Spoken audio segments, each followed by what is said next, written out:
इकडे अर्जुन आणि सायली सुनीता काकडेच्या घरी पोचलेले असतात. तेव्हा अर्जुन तिथल्या दरवाजाची बेल वाजवतो. त्यावेळी एक महिला बाहेर येते. अर्जुन म्हणतो, तुम्ही सुनीता काकडे आहेत? तेव्हा ती महिला म्हणते, हो, पण तुम्ही कोण? अर्जुन म्हणतो, मी ॲडव्होकेट सुभेदार आणि ह्या सायली सुभेदार. मला तुमच्याशी थोडंसं बोलायचं होतं. सुनीता काकडे म्हणते, या आत या, बसा. तुम्हाला कशाबद्दल बोलायचं होतं? अर्जुन म्हणतो, तुम्ही 2 वर्षापूर्वी ज्या हॉस्पिटलमध्ये काम करत होता त्या हॉस्पिटलमधून आम्हाला प्रतिमा किल्लेदार यांची डेड बॉडी मिळाली होती. नंतर कळालं आम्हाला की ही डेड बॉडी दुसऱ्या कोणाची होती. तेव्हा तुम्ही त्याच हॉस्पिटलमध्ये काम करत होता ना? सुनीता काकडे म्हणते, हो. मग?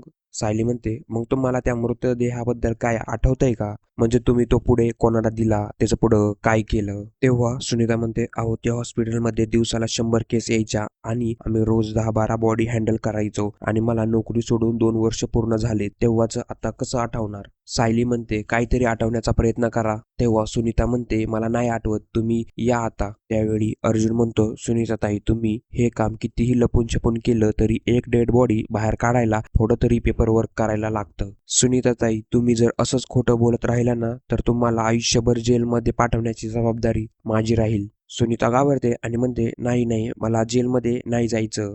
तेव्हा अर्जुन म्हणतो, मग बोला खरं जे काय आहे ते. सुनीता म्हणते, त्या बाईची डेड बॉडी मी नागराज किल्लेदाराला दिली होती.